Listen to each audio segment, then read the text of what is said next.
I'm Heather Hansma, and I've built a lot of software, I've sold a lot of software, and I've bought a lot of software. And in all of that, I think buying and selling software can be a lot better. And that's why I'm the COO at Nyack.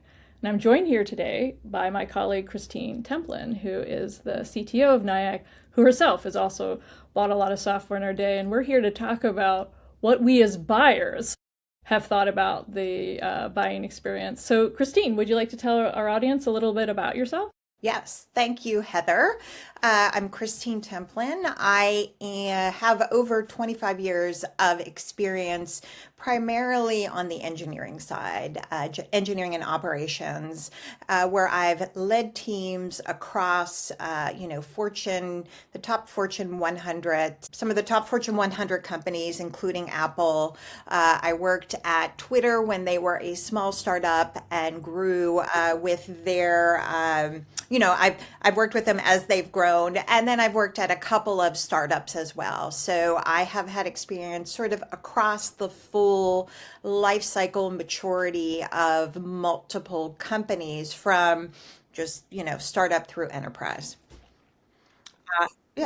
And I think to sort of, add on to the buying aspect, I have bought tens to hundred of millions of dollars worth of products over those years, be it software, hardware, or services. And, I want to talk a little bit about my experience in terms of what went well and what did not go well from the buyer side or the buying side. I love it because I think I think we're since we sell in the selling space, there's a lot of things that they're guessing and interpreting and wondering about what buyers do. So can we start a little bit about what actually is buyers that are experience of like what actually we're doing and what actually is the situation we're in when we're buying software? Because I think the day in the life of the buyer is sometimes things that sellers aren't as fully aware of. So you're willing to share a little bit about like what it's like for you when you're trying to buy software for whatever firm you've been at. Absolutely. I think first to start off is right. My role isn't procurement, right? That's not my full-time job. So I am leading an engineering organization. I am doing the strategies and the work that I need to do day to day. So I'm busy, right? I'm busy, but one thing that I need to do is I need to investigate and invest in new technologies and changes as they come and they are applicable to my situation. So I think that's one thing to remember is not my full-time job. And then a lot of times when you're buying software specifically, there's licensing tied to it, right? Which has dates where things expire by. So there's time pressure as well, depending on where you are and what kind of what type or size of an organization that you're with. So while it's not my full-time job, it is something that, I have the responsibility for, but there also can be time pressure around it. So, the internal process as we get into the buying, right? I'm someone as a technologist who's always looking for at the new, right? So Mhm. even if I have an incumbent, even if I have someone in that space, I'm constantly looking at new technologies. We know, my rule of thumb is every 18 to 24 months, things change significantly enough to go and look out in the market, right? So whether you're an incumbent and I'm talking to you, or you're a new vendor and I've reached out on your website, I'm interested and I'm trying to learn about your product. There is always the internal process, right? There is most things aren't new, right? With the exception of some of the AI technologies that are coming out. So you're either replacing or augmenting something that I may already have. So, there is an internal process. Again, depending on the size of the organization, it can be as simple as I'm the decision maker who holds the budget, and I pull in my legal or security as needed, or I have a partner in procurement who I have to work very closely with and make sure that they have what they need to justify whatever KPIs they're driving. And they're not always the same, right? I have my engineering deliverables, the technology or the use case, or the gap that I may have in my tech stack that I'm trying to fill, where my procurement partner may be looking at saving, a certain percentage in this type of software, or even, moving from, a moving into COGS versus like another type, a capital expense. The internal process can vary, right? And most companies do yearly budgets, so I know when my procurement cycle is and when I need to get started, and begin working with people. So, there's definitely a time when the conversation has value, right? If you're pinging me every month for the whole year, there's just, again, second, almost my second job, not my top priority. And when I engage, it's really because we're at the point where I need to move forward, and that can either be in the discovery phase, as I said, if we're getting some technology, or really in that, this is kind of a known space. It's a little less deep in terms of that front end. So, again, change management. I as the engineering leader, most of the times own that as well, Mm-hmm. and own the hurdles of going through the organization around change management. So again, as I said, making sure that my partners in procurement are on board, making sure that I'm bringing my security team to the table and their questions are asked, or answered. And then, with legal as well, making sure that if, we have compliance or legal obligations, that those have been identified.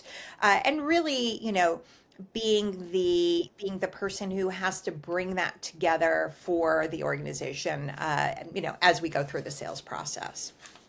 I think So you sound like the most delightful buyer, right? Because like I feel like you're like you understand what you're trying to do. You're probably giving sellers hints of like this is where I'm in the process, this is what needs to happen next.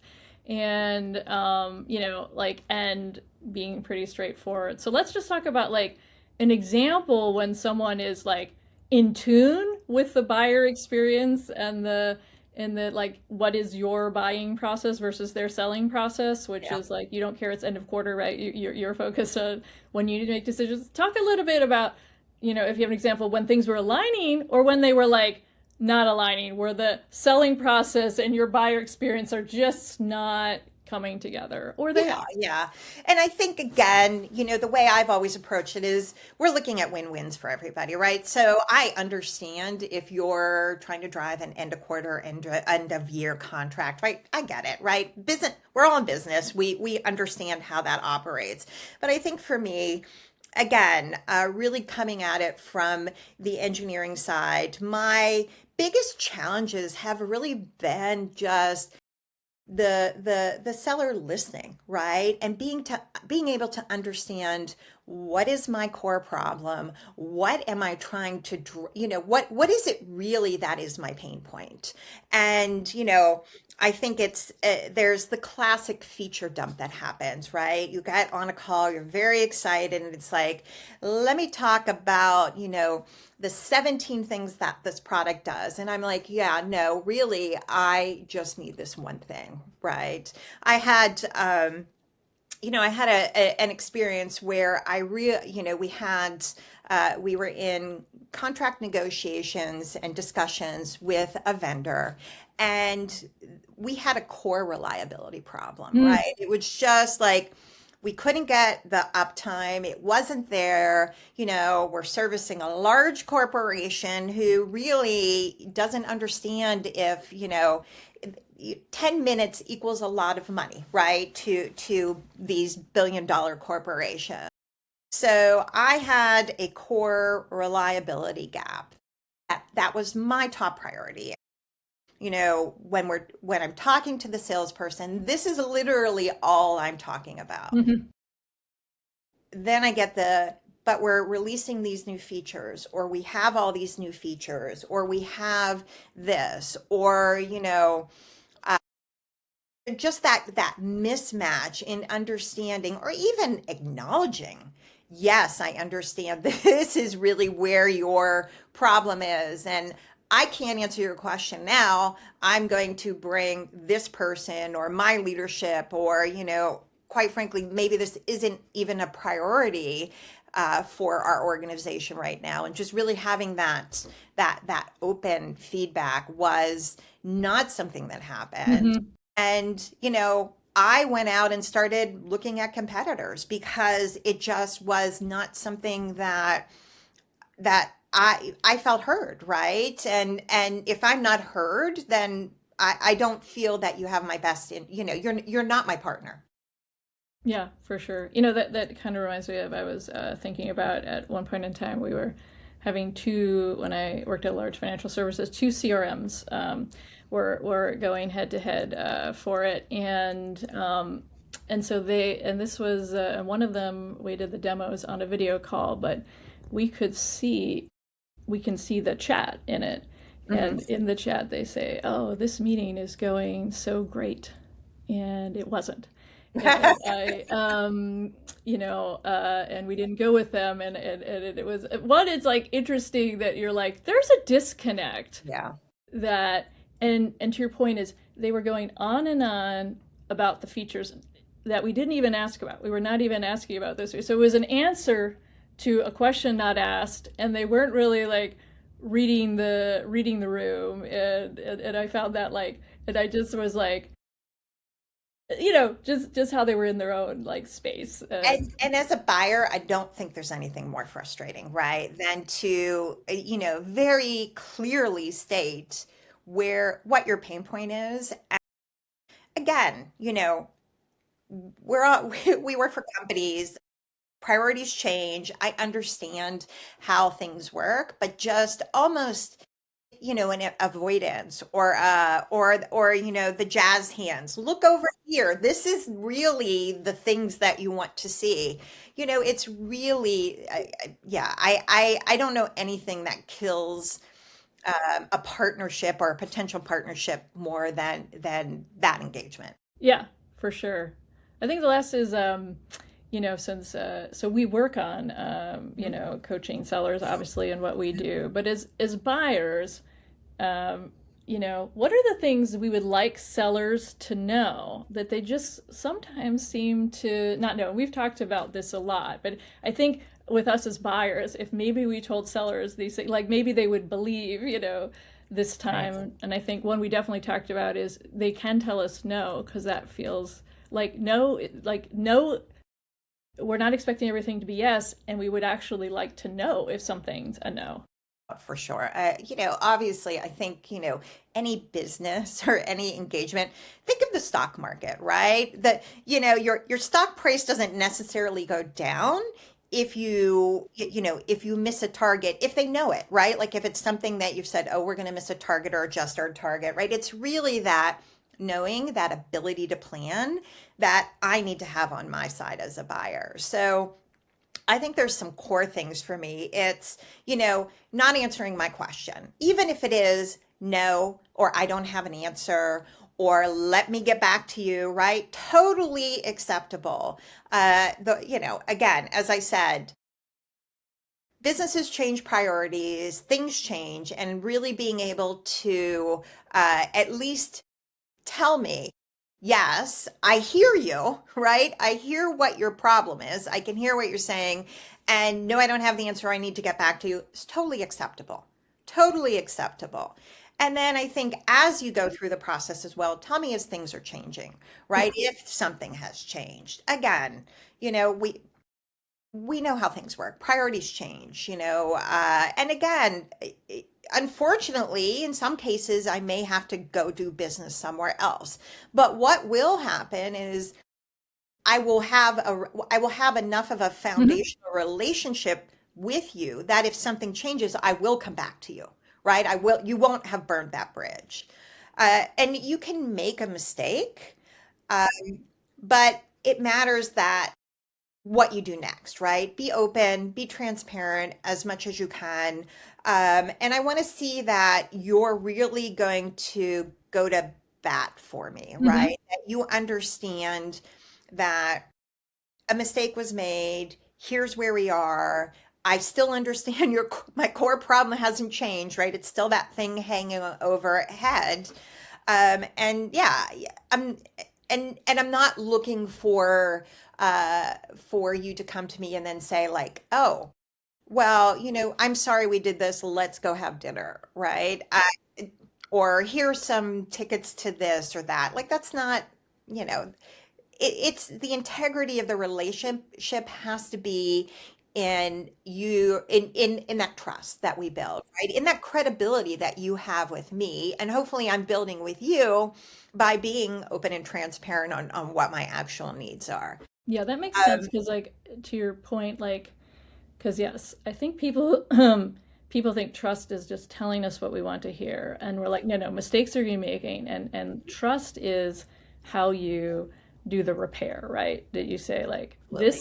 this is what we thought was going to happen. It didn't happen. That had enormous impact to you. I'm aware of, and this is what we'll do next about it or not. When they give you like a free meal, then it feels like, I had this outage problem. It doesn't feel like Yes. what Yeah. I'm looking for is better availability, or what I'm looking for is better monitoring, or I'm looking for escalated support help, or I'm looking for better alerting. Like the like we know things are going to go wrong, so that's why we're looking for trust in Right. the sales process because we want to like see what we think would happen when these like normal things, a deadline will be missed or something like that. Absolutely. Absolutely. Because And this we is want something. the content to Yeah. relate to acknowledging what we said was the challenge, right? Right, right. Because Um, this is the beginning of the relationship, right? Or if it's in the middle of the relationship, it's sort of that ongoing yeah. piece. And you called out something good. It's not only that, but it's also timing, right? Don't wait for it to your QBR Yeah. to come in and then say to me, "Oh, by the way, here's the answer to your question," or "Oh, we had to change course, and I told you this was prioritized, 3 months ago, but it's no longer a priority." So I think along with the communication in general, it's timing, right? It is recognizing when it is information that I really need to have and Yes. making sure that I'm getting that in a timely manner. Yeah, I Yeah. think that makes sense. I also think there's another thing too that sometimes we're doing and the seller isn't understanding. So we have to run it through a procurement gauntlet. And so there's Mhm. sometimes content that we need for that. And one of it is Absolutely. how are you different than competitors? And sometimes we're doing this because we want to go with them, but we just want to fill out that part of the thing correctly. And sometimes they go on a total like jazz odyssey about features and all that stuff. So sometimes there's also like that frustration of like I'm trying to help you, Yes. Oh, for sure, for sure. in the Yeah. process, and then you are looking for them to help you with what they're doing at their company, right? To Right. advocate for what you want on the roadmap and things, and so you're doing this, kind of give and take because you're looking for information from them sometimes of like how do I get this on the roadmap, like what how do I make this kind of more urgent? How do I make you more interested in solving this problem? And so like there is these sort of these things that sometimes they don't know is that it's not actually between us, it's between us and our companies, and we're trying to help navigate you through our company, and we want you to help us navigate, you know, Yeah. I mean, yours. I have to be your champion, right? Yeah, So and you to have your to be point, mine. and you have to be mine. So I would say all the time I have to justify why I'm going with Yeah, one vendor over another.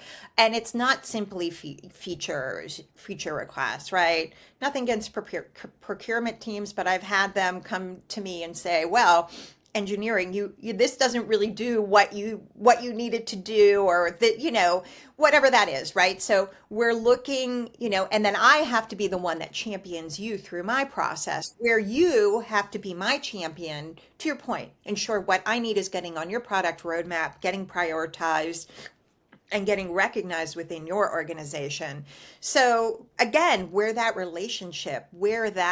credibility is so critical because again, it's work for me to push to take it through and make sure that your contract is getting signed. And if you have a special like, hey, we'd really love it if you could do it by the end of our quarter so we can recognize the revenue. Like, that's even more on our side that I'm having to do for you.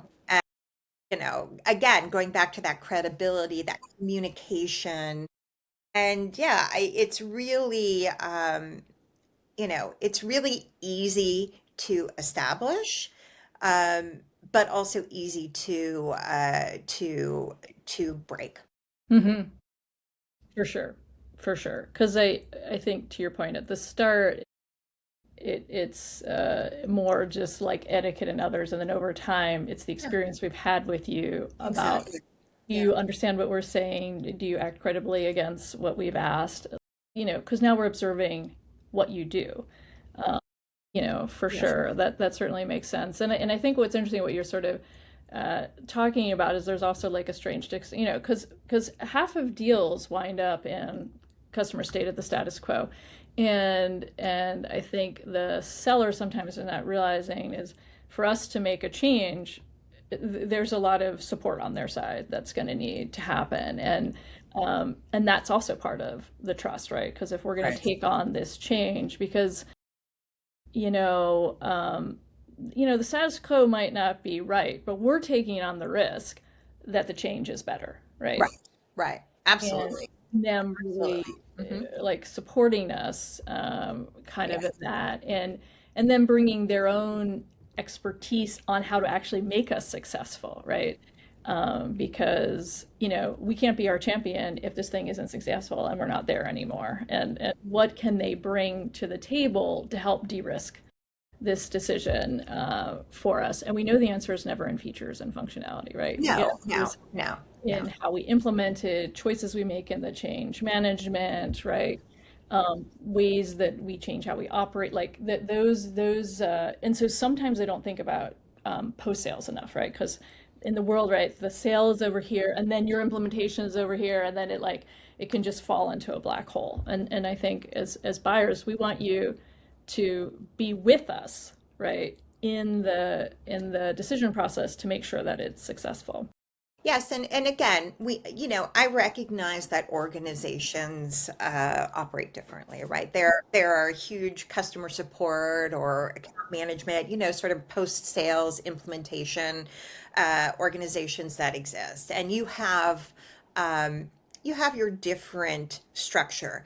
But to your point, and sort of to my earlier point, right? Like I shouldn't only be hearing from you in the QBR or once a year when it comes to renew the licensing or to sell me something new. It really has to be more than that. And you continuing to build and have that trust is just critical in how I go through that post Yes. implementation phase. And of course, I understand that's not your primary role. It's, just as I can't step back from certain things, you need to be there as a seller as well to continue to build that credibility and have that relationship. You know, Everything is built on relationship, right? All sales, all purchases are built on our relationship, on our trust, and the credibility that we have Yes. with the people that we're buying from. Yeah, for sure. And I think a thing that we should probably tell sellers out there is, often we go, with the thing that's not in the higher Gardner quadrant, because when we went through the buying process, right, we felt like this was a better Right. company to work with, even if the features are not in that like other Absolutely. quadrant, right? Like it matters that much. And we're not going with the cheapest one either, right? So I Oh, will fight for the budget that I need for to get the best solution, based on those conversations. But you're absolutely right. There are a lot of things that go into that decision, hmm. and it's not, yeah, you're the industry Yeah, mover, yeah. You're in and the you have on you Gardner. have your lucite on your desk where you're in the winning quadrant or Right. quarter or sparkle place. I Exactly. think the other thing I want to tell people is when we talk about price, they shouldn't be scared. Like that we're and that's actually should be their trigger to have a value conversation with us, right? Like because if we ask the price, it means we're interested. And then don't assume, we love a discount, but you don't assume that we asked for a discount, right? We're doing our internal business case, right? When you're talking Exactly. to us. And Exactly. I'm I, selling the value, right? Again, I have to go through that gauntlet. yeah, So I need to sell the full value, which to your point is not just a price, right? And a feature set. It is post implementation, the support, the full life cycle of that customer experience. yeah, So, for sure. And because the other thing when we see people on deals saying that, like, oh, we lost on price, and you're like, you probably didn't. You probably lost on value. You probably lost in the total cost of ownership compared to the change management cost and the value we think we would get. So, unless you're truly a commodity, but again, that like that's rare, right? yeah, That's or I go even, to this gas station because it's a little bit cheaper than that one.